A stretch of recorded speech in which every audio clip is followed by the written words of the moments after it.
All right, so noon just hit, so we're gonna go ahead and get started. Thank you to everyone that is attending live, and thank you to everyone that is going to watch the recording afterwards. As always, we'd like to thank Center for Rule of Affairs as they sponsor most of our Grow Nebraska monthly trainings, and without them, none of this would be possible. Our featured sponsor is SBA, also known as U.S. Small Business Administration. They give a lot of support to the Grow Nebraska Foundation as well as the Grow Nebraska Women's Business Center, so huge shout out to them. And we would also like to shout out our featured member, which is Platte Valley Auto, and they have been a member since 2015, so quite a while. And this week's presenter is Rebecca Pearson, and we're super excited to have her, and we thank you for your time to come on and present today. And if you have any questions for her, just make sure to pop them in the Q&A chat, and she will answer them as she goes or at the end. So yeah, I'm gonna pass it over to her and let her do her thing. Great. Thanks, Zoe. So it looks like we have 6 folks, I think, from what I can tell here. So that's great. Can't see any faces, but it's great to be here. I'm going to give you guys a little rundown on who I am because there's no reason you would know who I am. And then we can talk about pretty much anything. My career, I'm going to share my screen here very quickly. My career is very broad. I've been working for 45 years. I don't like to admit that sometimes, but I started working when I was 16. So I've been working a long time, and I retired, which is kind of a joke. You'll see I'm not very retired at the moment, but I moved to Nebraska. So I'm going to start with Nebraska. So I moved to Nebraska in the middle of COVID. So I've been here about 3 years. I'm from Washington, D.C., but I chose to retire and otherwise then die here in Nebraska because I was coming here for work when I was working at ExxonMobil. And I'll go a little bit through my career just so you know what my background is. I really like the town. I live in Lincoln. So I would never have come to Nebraska if I hadn't been coming here for work. I was working with a company called Talent Plus. Anybody that's from this part of the state might know Talent Plus, a fairly large employer in the Lincoln area. And I fell in love with them as people, wonderful humans. And I decided I liked Lincoln. And I knew I was going to retire in the next couple of years. So I brought my husband up here. We went to a football game, and you'll see why sports is important here shortly. And we decided that we liked it. And I asked my husband, could you possibly live here? Like, we were thinking of retiring in Charlotte, North Carolina, because we're from the East Coast. And he said, yep, I can go wherever you'd like to go. And then I brought my mother here, who's 86, and said, can you live here? Because she was thinking she was going to Charlotte with us. And here we are. So 3 years into this, love it, love Nebraska. When I met Zoe about 6 months ago, she asked me if I would want to do this. I'm consulting with one of the Grow Nebraska members called Beatrice Bakery. They make fruitcake here. We'll talk a little bit about fruitcake if you want to, but it's a well-known brand all over the country, but not a lot of people in Nebraska know that Grandma's fruitcake is made right here in Beatrice. So that's how I came to know Grow Nebraska. Super excited I had a chance to meet you all and just learn more about how I can contribute and give back to the community, because I have been all over the place from my career. So I hope by the end of the session here today that you have some new thoughts, new ideas, or we just get to know each other and we have a new set of friends. So however it works, it's great for me. So first of all, a little bit about me. I had lots of jobs. I'm not going to take you through my very varied career. I did lots of things, but then my major part of my career was 24 years at ExxonMobil, large oil company. If that name doesn't ring a bell for you, you don't have many mobile stations here. There used to be some in Nebraska, I think way back when Exxon and Mobil merged in 1999, 2000 time. I had only been there a few years, but I ended up staying for 24 years. So the better part of my career, at least in one place, was at ExxonMobil in brand and marketing in the B2C and B2B businesses of lubricants. So typically, if you think of an ExxonMobil type company, you might think gas stations. I didn't work in what we would call the fuels business. I worked in lubricants. So lubricants for your car, trucks, all industrial equipment, planes and boats, like anything that has rotating equipment, I was involved in. And I worked globally. I lived overseas, and I managed North and South America. I managed businesses for the most part. I did some back office type things, customer service, financial management, things like that. I then decided to retire from ExxonMobil and go run a nonprofit. So I was the president of a nonprofit called We Connect International. I'll come back to that. And then I retired, but not for very long, because in the middle of me working for that nonprofit, my husband and I bought the radio station in town in Lincoln called 93.7 The Ticket, and is a sports talk radio station. And that has gotten us involved in some of our advertisers. And so I do business consulting, I would say, tends to lean more towards business brand marketing type things, but I do business consulting for our advertisers when they want. And of course, I'm very keen to make sure our advertisers are getting value from that. And that's how I got involved with Beatrice Bakery and then Grow Nebraska. So very quick flyby. Me, personality wise, just because you got to wonder who I am on the other end of the Zoom here. I consider myself very persuasive. It's one of my talents. So this company Talent Plus that I worked with here in Lincoln helps you identify what your talents are by the roles that you're in. So from a leadership perspective, I'm very persuasive. I'm super logical. My friends, when I was a kid, used to call me Spock. I don't know if there's anybody on the Zoom old enough to remember the early days of Star Trek, but if you do, or you've heard of it, then Spock was the super logical character. So that's me. Very tenacious. Once I set out to do something, I will do it, come hell or high water. And I'm certainly very committed to my passions, to retiring here, staying in Nebraska, and giving back to the community. So a lot of what motivates me today, when you've had a long career, is how do you take what you know and give back. So I'm excited to be able to be here with all of you. And if you have questions, if I can help you in any way, absolutely would love to do that. My hobby is watching sports, and of course we're from Nebraska, so go Big Red. My husband at the time, actually I should have changed this, at the time we did this, my husband was just a host on the show. We ended up buying the whole radio station. I have a passion for marketing and I love to try new things. And that's my family, that's my brother and my mother here. And this is my husband. So that's me. And a quick flyby here on my career, and then I'm going to start asking you all some questions. So I went to the Fashion Institute of Technology in New York City. As a kid, I didn't want to go to school. I didn't want to get a degree. So at age 18, I really loved fashion. I told my dad, I was like, all right, I'll go to school, but I don't like school.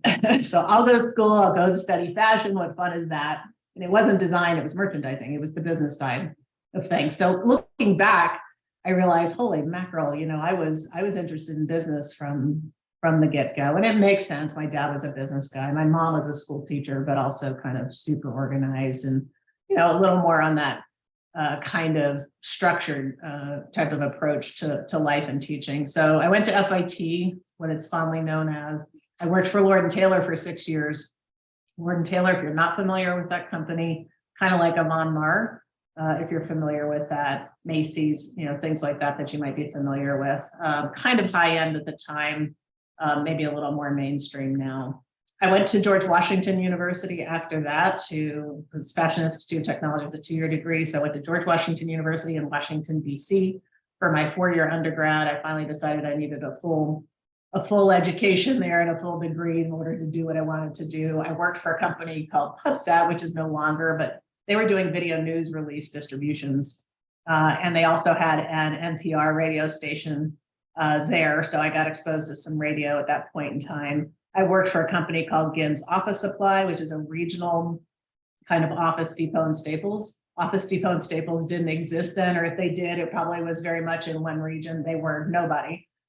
We were the big name on the East Coast when it came to office supplies. We also did furniture and gifts. I then worked for a property management company. We did subsidized housing. If anybody is familiar with Section 8 housing for low income, I worked and managed and did a lot of things there for 7 years. I also ended up writing computer programs to take rent and to deliver the forms to HUD for the subsidies for the apartments. I'm shortening that career because that career was very varied, but between running property, running a construction site for them because we had to renovate the properties and computer programming. I did a lot of things for that company. Decided, oh my goodness, I'm not doing marketing, which is what I studied in my undergrad. Let me go back and get my MBA, which I did at American University, which is also in Washington, D.C., and get my MBA focused in market research, actually. And when I graduated, I went and worked for a company called WRI, smaller company, but did market research. And that's how I got hired at Mobil. Mobil was a client of theirs in the late 90s when I was hired. I got hired on at Mobil pre-merger with Exxon, and that's where the 24 years started. And then I left there to run We Connect International. So, and in the process of running We Connect International, we bought the radio station that I mentioned. So I want to spend a little bit of time on We Connect International and then ask you all some questions. So We Connect International is a nonprofit. It focuses on connecting large companies like an ExxonMobil to women-owned businesses. There is and we focus entirely outside the United States. There is a similar organization called We Bank here in the US that does the exact same thing, but just for US women-owned businesses. Women-owned businesses in the context of these nonprofits that are trying to connect with the ExxonMobils, Delta, UPS, Macy's, Target, anybody who's anybody pretty much is a member of We Connect International or We Bank. Huge, huge companies all over the world trying to work with women-owned businesses. You have to be 51% or more owned, operated, and managed, and controlled by women in order to fit that description. The reason that's important, if you haven't been exposed to this, is these large companies have either government quotas or internal quotas for what they call supplier diversity. So they are looking for minority and women-owned suppliers because they're trying to diversify their supply chain. Because the concept of diversifying your supply chain is no different than diversifying your workforce, but it's so under the radar for most of us. And I know we have some men on here, so it's great to have a mixed audience here as you think about when you're diversifying your workforce and why you believe in having a mixed workforce representing the population in which you work in. It's the same logic for supplier diversity. It's very hard to find minority and women-owned suppliers around the world. Easier in the US, but it's still underrepresented in the United States. But we've made huge strides since the 1960s when the government started requiring that you had 10% of your suppliers be minorities of some sort. Now, most of these large companies like an ExxonMobil will have some kind of internal program. They may not have a quota, have some kind of internal program to attempt to further diversify the supply chain. That gives all of us as small businesses a better chance if we're good at what we do because they're really looking for us because they're hard. So we might get the edge when we're competing for business. If what you do is sold to, could be sold into the supply chain of a larger company, you might actually have a competitive advantage as long as you're good at what you do because you are women or minority owned.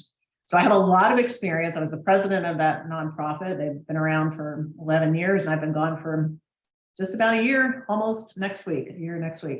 And so I got a lot of exposure to small businesses and what small businesses need because most of the women-owned businesses are small, even in the United States. But nevertheless, I got exposed to what it's like to be a women-owned business through those eyes of trying to support them, to connect them to win business with these large companies, but also got exposure to just small businesses in general.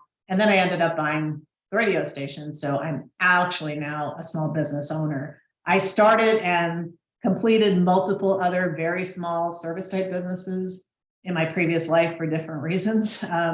So this is probably my fourth or fifth business venture, but this is the most significant one, is running and owning the radio station with my husband. So I'm going to pause there because I just wanted you to know who I was before I started asking questions about those of you that are on the Zoom here. So are we allowed to talk or chat, Zoe? Can people tell me where they're from, what kind of businesses they're in, what do they do?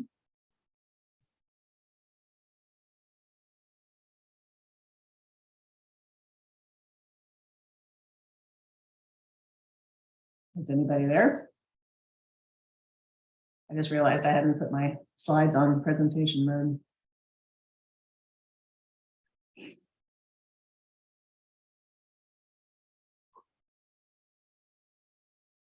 I'm trying to find my chat here and see if anybody's chatting.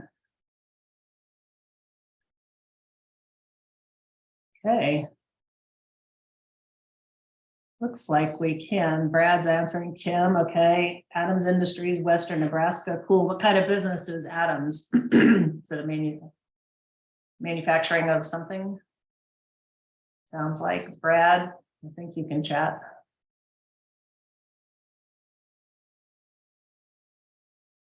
Transloader and trucking. Cool. Okay. I know the trucking business well through lubricants, a little bit different. Anybody else want to tell me what they do? Might just be me and Kim. Where are you, Kim? Ooh, honeys and bees. Awesome. Brad, do you sell honeycomb? I actually know somebody here in town that's looking for honeycomb.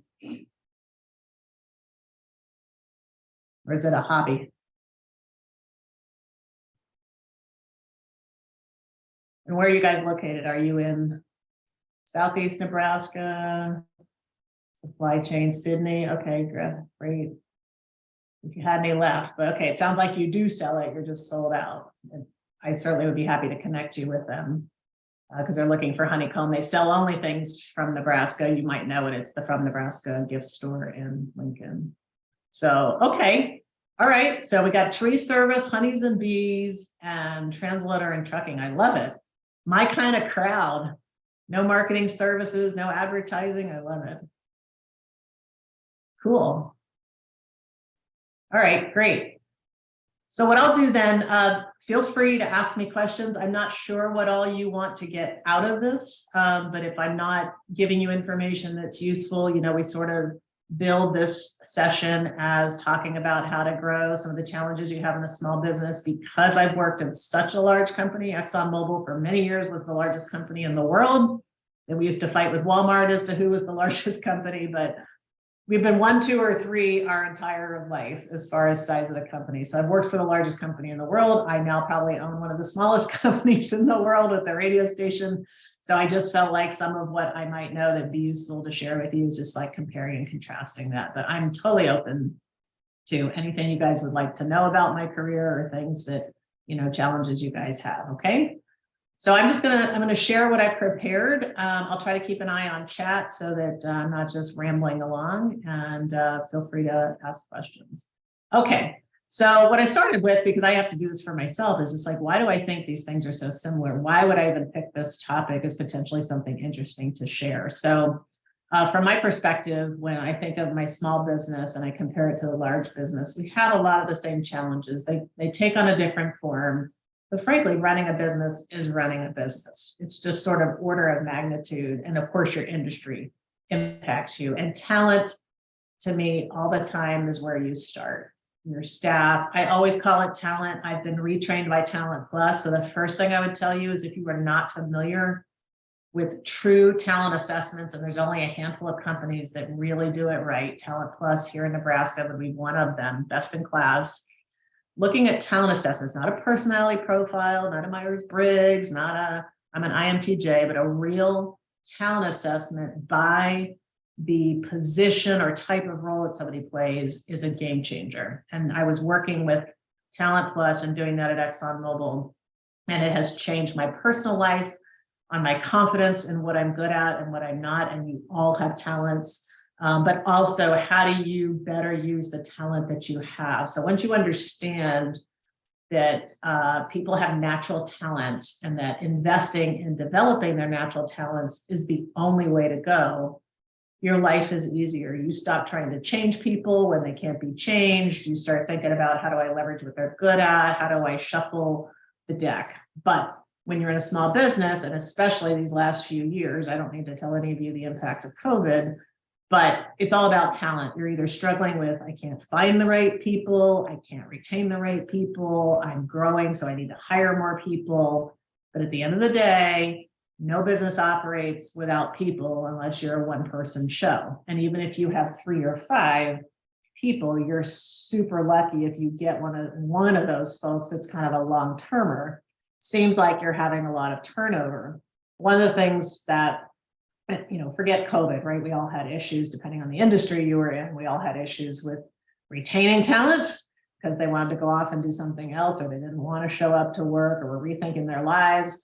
or just trying to find someone to come to work because you had other knock-on impacts of personal lives affecting whether people could work their regular jobs. So all kinds of stuff with COVID, but in general, it's still all about the people because you can't really run a business without them. In the large company, if you've never worked for a large company, and maybe at Adams, I don't know how big they are, but you might have a little bit more of this. You're more able to think about retaining people. But what comes with that is an expectation of movement. Most people, not everybody, but most people want to improve their lives. They may love the job they're in, but want to get paid better over time. They may want another position because they're trying to get paid better over time or get bored. You need to develop people generally as you get a larger staff. And I even deal with this at my radio station where we started with 8 employees. I've probably got 15 now and another 15 contractors. So it's very, very paramount in a large company for retention that you retain, just as it is in a small company, but you have sometimes a little more latitude to do that. So there's higher expectations that they might develop inside the company as opposed to in a smaller business. A lot of times you can't offer them that development, so you have higher turnover because as people are improving their lives or their situation, they're leaving. So that's some of what I see as the differences and similarities in the challenge. My favorite is, the small business, depending on what you're doing, you're competing with the big guys. They can beat you on price, or they have a larger footprint, or they just have more resources, so they do whatever they do better. But when you're in the big company, you're always whining about how nimble the little guys are, right? It's like, oh, I wish I could respond that quickly. I wish I could just make that new product and get it done. I don't have to go through all the bureaucracy and the rigmarole. So it's fun for me now to be in the small company, being super nimble and dealing with my competitors in a radio station, which are the large radio stations and even digital platforms here in Nebraska, because we are very nimble because we can be. So similar challenges from two sides of the fence. It doesn't matter what company you're in to me. Now my little ones, my big ones, we never have enough resources or enough money to do all the cool things we want to do. And that's what led me thinking about, talking about how do you prioritize, or how do I prioritize? But we always seem to have endless ideas and not enough people or money to do them. At least I do. The list is always long. I wish I could do this. I wish I could do that. Inventory in small businesses, if you're not a service industry, just, it's finally clearing out. That's been a huge issue for the last few years because of COVID. But in a small business that has inventory to manage, it's always a challenge. How do you balance how much you keep in stock versus how much you let go? If you're a service business, you're back to the people issue. How do I keep these people? Training, things like that. Thankfully, in the large businesses now, supply chain issues are easing, but you always have supply chain issues. So Kim will understand that. If it's not a COVID supply chain issue, it was I'm getting it from overseas supply chain issue. It was I've got three levels of my supply chain that cost me a fortune. My distributors don't do what they, I need them to do. I don't know if you guys use, secondary distribution networks for what you do, but always something going on in the supply chain. And then for small businesses, you've always got the challenge of just how to manage the money, because you don't have as much, and the access to capital is certainly limited. The common thing that I learned, and I was in my nonprofit world, I was working with companies in every country in the world. About 160 countries were represented. I talked to women from Bangladesh to Taiwan, China, anywhere in the Middle East. And we were doing stuff in having meetings in Dubai and Saudi for conferences, certainly all of Europe. I lived in Europe for 3 years, so I know Europe very well. Every country, didn't matter: Germany, Poland, Eastern Europe, Western Europe, Northern Europe, and certainly all of South America. It didn't matter where these women businesses were, or small businesses. Access to capital was a constant discussion, and banks are the large guys generally who are more concerned about loaning to the small guys. And so this is an ongoing thing that we deal with small businesses, especially if you're trying to grow. And of course, when you're in a large business, in theory, you sort of have infinite access to capital. It's not true, but what you're then doing is fighting to get access inside your larger company. So you're trying to manage your budgets, and you've got all kinds of people spending your money. So when you're a smaller business, you got 4 or 5 people, you can keep an eye on the money. You pretty much know where it's going. Or if you have 50, you can kind of keep an eye on the money. When you get into 80,000 employees, 100,000, 200,000 employees, you've got to trust all these people to spend your money. So you spend all your time trying to manage the budget that you've doled out to all these folks.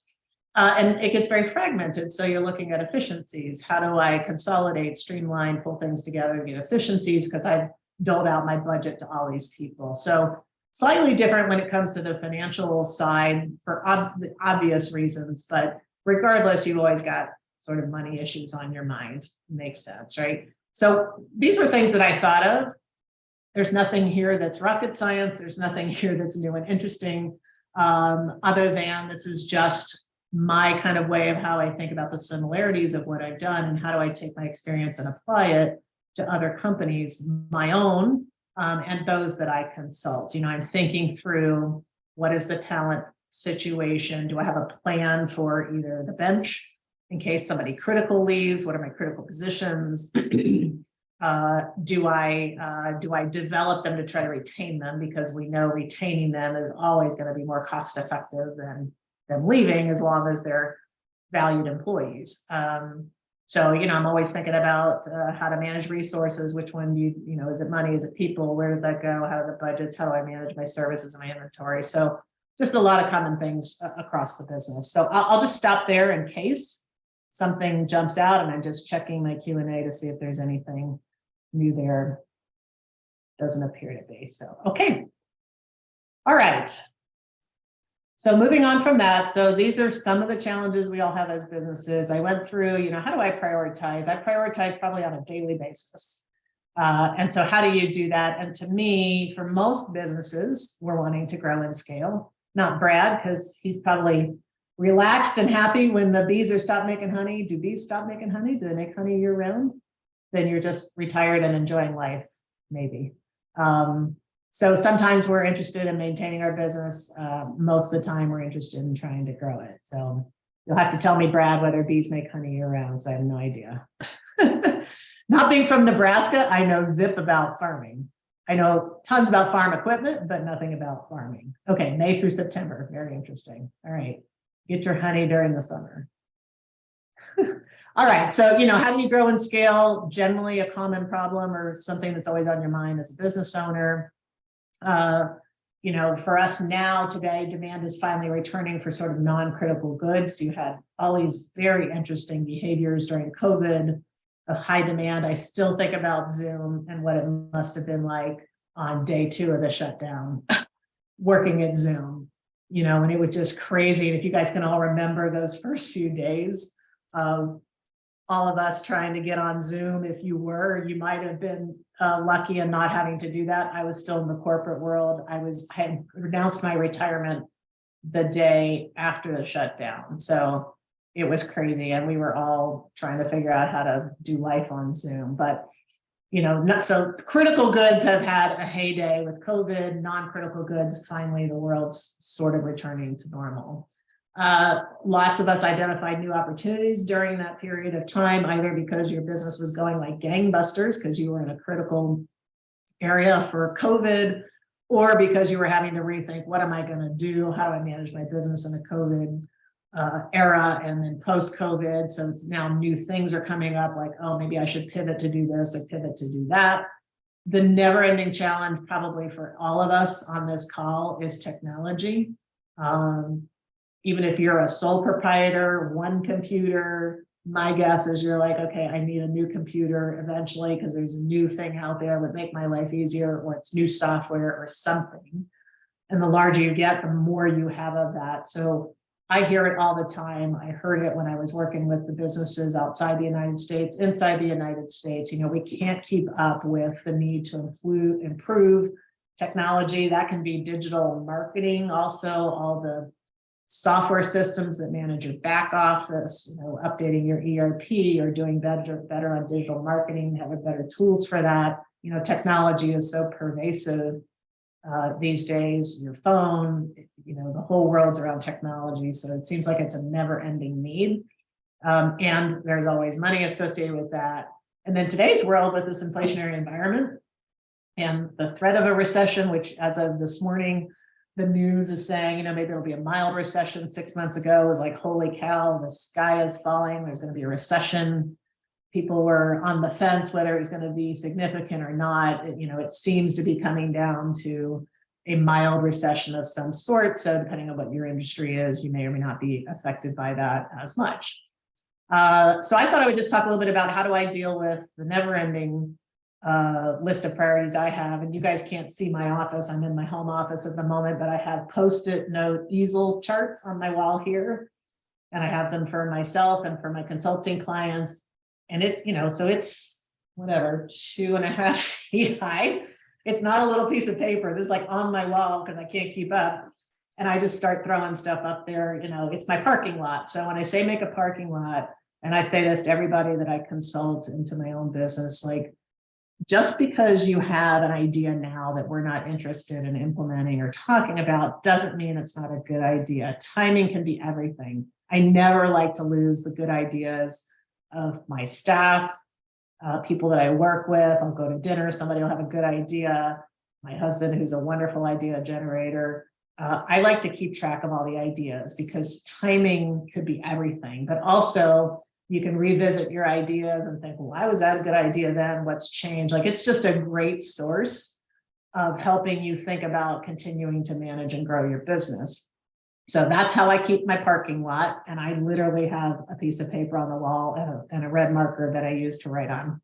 And the other thing I do a lot of is these 2x2s. So most of you are probably familiar with the Boston Consulting Group matrix. And if you're not, this is big corporate stuff. So if you've never been exposed to it, if you work in the corporate world, everybody knows what the BCG matrix is, or if you went to business school, it's pretty hard to get away from it. But it's just a way of sort of sizing an opportunity or a business and knowing whether it is not a good business or is potentially what they would call a cash cow, where you have very low growth, but you have huge market share. You basically own the market. So it's a cash cow because you can sort of get away with charging anything you want. It's not growing, but it's very profitable. It's usually been around a long time. You've taken cost out of the business and so on. So regardless, and then this is like a 2x2 prioritization matrix. And whenever I've got too many things to do and I can't decide, well, which one do? I generally do some kind of a 2x2, or I make some very simple criteria of how big is this opportunity? What's the cost or the time to do it? And try to, at least on a 2x2, it's very easy to map stuff out. And it usually gives you some insight to, okay, which thing should I do first? It's not always the one with the biggest opportunity. Sometimes it can be a medium-sized opportunity, but it only takes you, 1 day, 1 week to do. So it helps you kind of just visualize, I got all these ideas, which ones are the best ones to start working on first in some kind of consistent format. So I thought I'd share that with you because it's so easy to do. Sometimes I go get data and it's qualitative. Most of us as small businesses don't have big budgets like I used to have in my corporate world, pretty much infinite money to do whatever I wanted if it was a good thing to be doing. So I do a lot of talking. That's where I like meeting folks like you. And this is where we have a network through Grow Nebraska, where you can kind of test ideas with other folks that are going to give you real feedback, but informed feedback, either as consumers, as business owners, keeping those networks going so you can get data qualitatively at least. And it could be, look, I got 45 ideas. I don't know which one to do first. What would you do? Here's my situation, right? I'm a firm believer in building connections, networks. I love Grow Nebraska for that point, right? We're all here in Nebraska. We're all selling products of some sort. How do we help each other do better? Cross promotions, cross support, just moral support sometimes. And then I like to do what if analysis, and particularly bookends. And I'm the worst case scenario person. My husband's the best case scenario. So we live in the bookend world. I'm like, okay, tomorrow, the worst thing that could possibly happen is going to happen. Can I handle it? And my husband's like, I'm not worried about that stuff. It's going to be this best case scenario, but you also need to be able to handle the best case scenario. We've all heard about, back in the day when the internet was discovered and people started to use it for selling. Everybody heard about websites that couldn't handle traffic. So same kind of a thing. That's the easiest analogy to use. So sometimes I do what if. Okay, I can't figure out how to do it, but if the situation was this way, everything was amazing, what would it cost? How would I do it? And okay, if the world goes to hell in a handbasket or whatever around my business or this opportunity, what does that look like? And again, that generally gives you some idea. Is it likely to be somewhere in the middle? Is it more likely to be worst case? Is it more likely to be best case? So these are just things, I do these naturally, inherently all the time because I've been doing it all of my life, but they're really good, to me, simple ways to think through prioritization, opportunities, and things for growth. Okay, I will pause one more time for anything specific on that. I don't see any more chats coming in. This probably feels, as I'm looking at it, probably feels very consulting-like. And it's partly just my background in the corporate world, I think, where we hire consultants on a regular basis. So you get the benefit of learning all the methodologies that consultants bring to the table.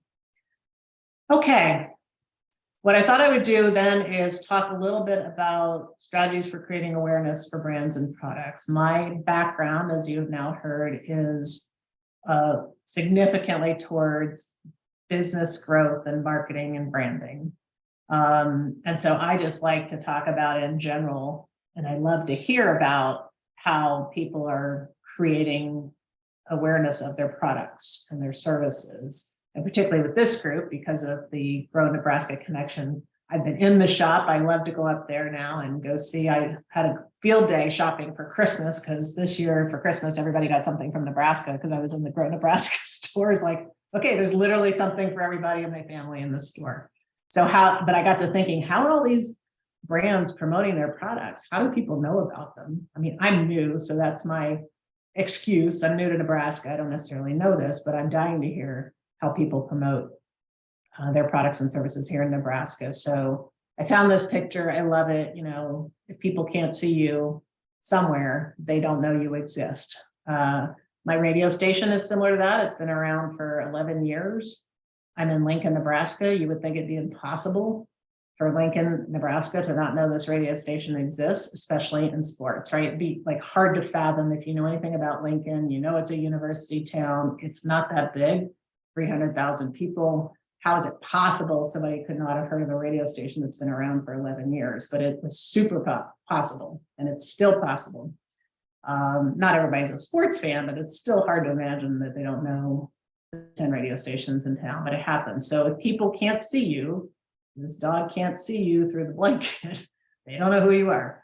So today's world of growing awareness, certainly word of mouth has just burgeoned, is probably the one that everybody thinks about because of social media.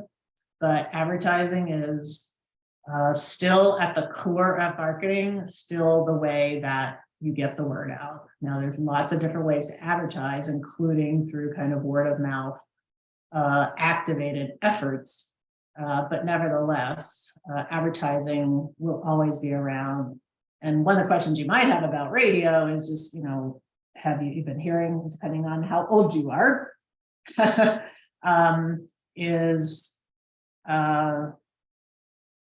whatever I was going to say, something about advertising. Oh, radio stations. Yeah. Why is radio still around? Right. It was back 20 years ago. It was like radio is going to die. The internet will take over, blah, blah, blah. Well, here we are. I just bought a radio station and we're doing very well. So part of that is we have a digital platform. Not everybody can get our signal in their car in Lincoln, Nebraska, but my content is very relevant to everybody who lives in Nebraska, but also anybody who has ever left Nebraska that was a Husker fan. If I just focus on Husker sports, all sports, not just football.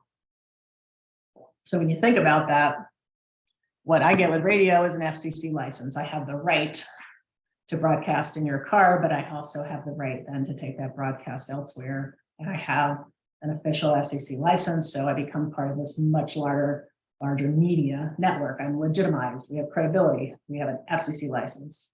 I see your question on Omaha and Lincoln for bees and honey, so we can definitely talk about that.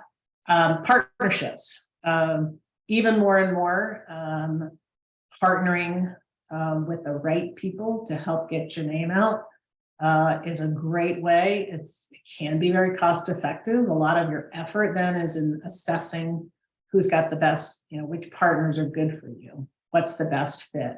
I didn't talk at all about my ExxonMobil career, but one of the things I did was manage the motorsports program, where we dealt with huge sponsorships. So I don't know if there's any race fans here, but NASCAR, Formula One, basketball, NBA, I did and managed all of those enormous partnerships. You're talking big money when you're dealing with those kinds of relationships, but it gets you into thinking about, because it's big money, who do I best partner with? Why am I even doing that? I mean, one of the questions I used to get constantly is, why do you partner with the NBA? Let's use the NBA, one that's less obvious than maybe partnering with race cars when you're selling lubricants that go in a car. That's sort of, you might be able to wrap your brain around, why would we do that?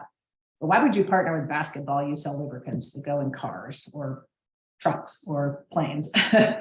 And the reason we did that over lots of assessment was to reach a younger audience.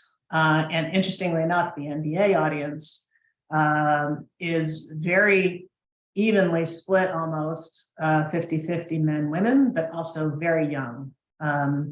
So different from football, American football, so soccer, which I have to deal with in my global world of football as well, where you have a different kind of a skew on gender. So we were trying to reach a different audience. We also knew that they liked cars. So interestingly enough, when you follow sports in general, you also tend to over-index on automotive type things. So just giving you a taste of, when you're looking at partnerships, you're looking at who do they reach? They might have nothing to do with your product. Who are they reaching? What's that message? Now that I've said this to you, pay attention to the next time you see some kind of a sponsorship and the message that they're sending, and how they have, particularly ad agencies, very clever at trying to figure out, how do I tie the product to kind of what we would call an endemic message to the sport. So, can't think of a good one right now, but just the message is a little bit tied to the sport itself somehow. And sometimes you're thinking, okay, that was a real stretch. If we pick on honey, how would I market honey into NASCAR? Well, depending on how honey is used, I might be saying, okay, on your road trip to NASCAR, because we know most people will drive in for the weekend in your RV, make sure you have a bottle of XYZ honey to put on your toast or something like that, right? So you've got to make that connection for the consumers. And then in the B2B partnerships, which is where I spent most of my time at ExxonMobil, we're working with large automotive companies, Toyota, Ford, Chevy, anybody who had cars and trucks. So Detroit Diesel for Kim, or Cummins, or those guys. You're working on partnerships in different ways to say, okay, well, who are you reaching? Well, you're obviously reaching an owner of a product, in my case, that uses my product. So you just need to think through why those partnerships make sense. And then PR is great. It's the most cost-effective way to get your message out, but really only if you're newsworthy. So you have to think about, is PR a mainstay of how you get the message out, or is it event-driven, new product-driven? The mistake that most people make with PR is like, yeah, it's sort of free, but it's only free if you've got something newsworthy to say and somebody picks it up and uses it. But it can be super critical, and one of the better ways, depending on what you sell, to get that word out about who you are. But it's a lot of work to do. And then the nirvana of all of this is kind of viral marketing, which it's impossible to plan. As much as you want something to go viral, you can't plan it to go viral. You can try, but it's very, very much not quite random, but very hard to make it happen. It just happens. So there's things like, for me, the must-haves are for creating awareness for brands and products. You got to have a good product. I mean, at the end of the day, it seems obvious, but you'd be surprised how many startup companies I work with who don't have a good product. Like it's not good. It doesn't taste good. It doesn't work well. And I'm not saying prototypes. Prototypes everybody can understand, but they have something that just it isn't good. And then the second piece is they don't know who they're selling it to. Haven't done the homework. Don't know who it's researched for. Have no insight as to why somebody want it. Or the worst thing, especially with entrepreneurs and startups, is why I developed it for myself. I needed it. So surely there's millions of other people that need it. It's not always the case. Just because you need it doesn't mean you're a big majority.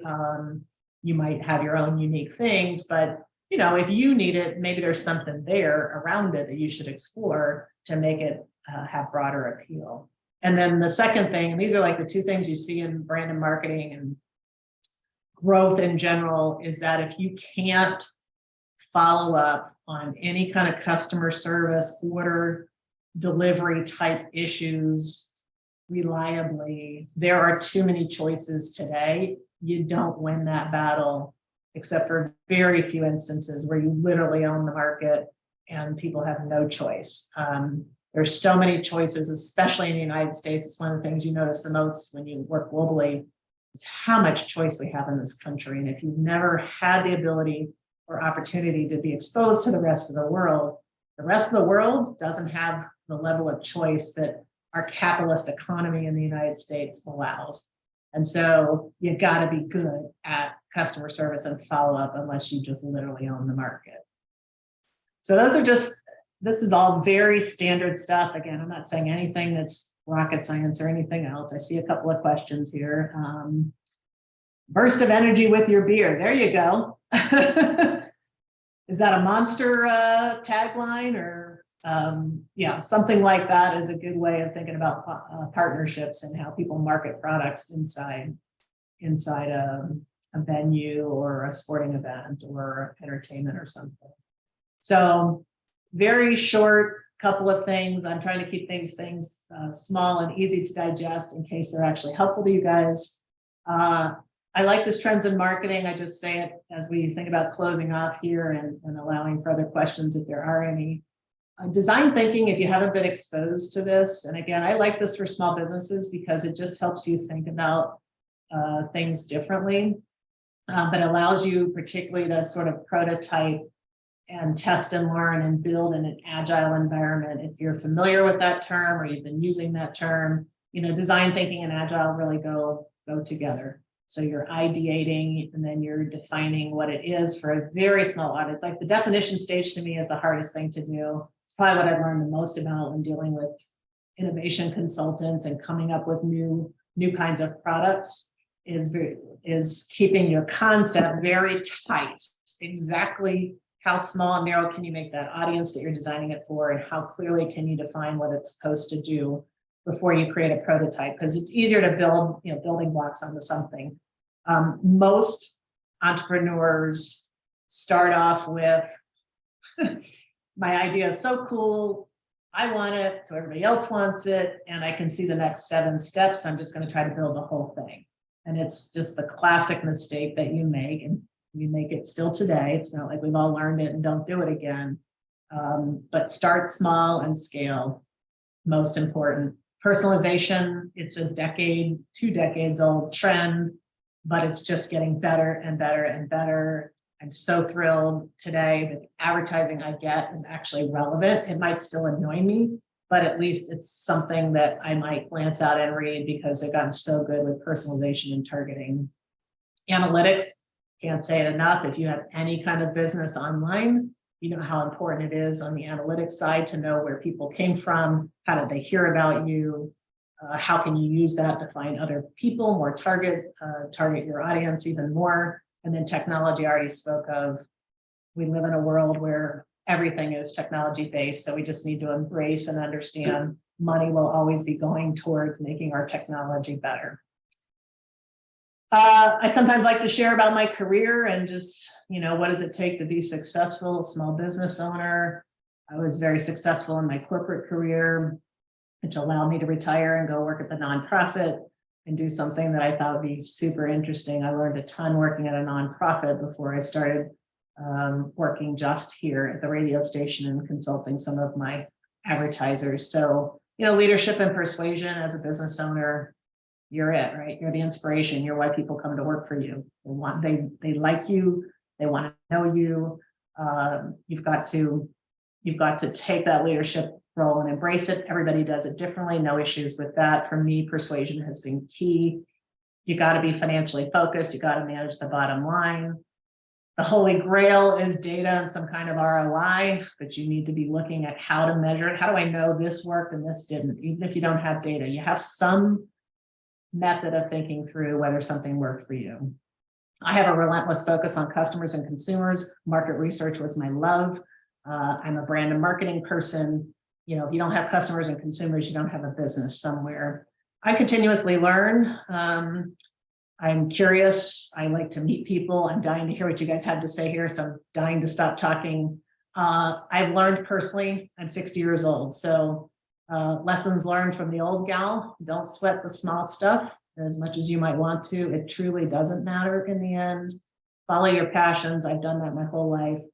Other than 4 or 5 days of my entire career, I probably loved every other day I've ever worked from the time I was 16. I love what I do. Leverage your strengths. Figure out what your strengths are. If you've never done a talent assessment, at this stage, I would say do some of the more standard talent assessments. If you haven't done them, they still help. They're just not as good as some of these more advanced ones, but they're great. And then I'd like to know from you guys, what are your lessons learned? What are you dealing with as businesses? What's made you successful? So I am done talking. Thank you for your time. Thanks for inviting me. I'd love to hear whatever you guys have to say, what questions you might have at this point. Brad's a closet advertising guy. Sugar through the hangover. I love it. All right, Zoe and the team, any questions? I'm here. Are people allowed to talk or only chat? They only can chat. We don't have that feature available to the audience. We do maybe on our Tuesday member talks, but not on our Grow Nebraska trainings, unfortunately. All right, so any questions for me or how you guys have been successful? Oh, someone said, thank you, much appreciated. Yeah, I was taking notes myself over here, so. So you're allowed, since you have voice, you can ask me a question, but yeah, I'd love to just hear any words of wisdom that Kim or Brad or the others want to share from listening, their own words of wisdom.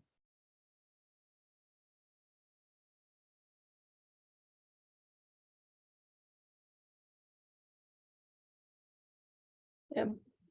Brad said, biggest lesson learned is to understand cost. If you don't, it's just a hobby. Yeah, and it's a hobby that costs you money. Yeah. The trick is to turn your hobby into a profitable business, and it's not easy to do. Well, I guess if there's nothing else, I'll probably just go ahead and outro if you want to stop your screen share and I'll pop my slideshow up. Okay. Okay. So again, thank you so much, Rebecca, for taking time out of your day to give us a great presentation. Let me get my screen share there. All right, so thank you for joining our training live today. And for those of you watching the recording, we missed you, but we're so happy that you're watching it. And it will be on YouTube as well as our grownebraska.org on-demand trainings. If you have any questions directly for Rebecca, I'll put her contact information in the recording send out so you can reach out to her directly, or you can contact me at zoe@grownebraska.org. We have some awesome upcoming trainings coming up in February. Our next one is February 16th, which will cover maximizing your time, because we know time slips away from us super quick. February 23rd, we'll cover the inside look at websites with Kirsten Hill from Firespring. We have 2 upcoming in-person trainings. The February 8th one is a mini market tech workshop in Red Cloud, and the February 16th one is a mini market tech workshop in Columbus. I do have the Columbus registration up on the upcoming trainings tab on grownebraska.org. And the Red Cloud one is more so just a walk-in type thing. But we may still post that up on our upcoming trainings. If not, it's on our calendar of events for the location and the time. And then our Grow with Google series comes up on February 1st, which is next Wednesday. We do not have that up on the website yet because we're still getting some details from Maria. But once it's up, we recommend that you get registered. And for those of you that don't know, Maria Duran is going to be our new Grow with Google presenter. She was actually our keynote speaker at Market Tech last year. So we're super, super excited because we know a lot of people loved hearing her tips and tricks. Our Market Tech conference is March 1st and 2nd this year, and we're actually combining it with Nebraska tourism. So space is limited and it's going to fill up quick. So we highly recommend that you get registered as soon as possible. And if you need help with registration or have any questions, you can reach out to any of the Grow Nebraska team members and we will definitely help you out. There are 4 tracks. The first one is agritourism and adventure travel. Then there's social media, marketing, and business growth and resources. So it's a day full of learning, connecting, and having fun. So that is all I have for my announcements. I see we had a few other things. Yeah, I was just going to send Brad a note. I'll try to send you a link if there's an email at countryroadbees.com on how to draft and craft a press release. There's some good sources out there. Usually the AMA, the American Marketing Association, is just a great place to go in general if you need something like that. Sweet. Yeah, and Brad, her email will be in that recording sent out too if you weren't able to catch it on our slideshows. So let me get out of I'll go check out Country Road Beads. Yeah, sweet. All right. Well, thank you, everyone. And I hope you have a great rest of your week.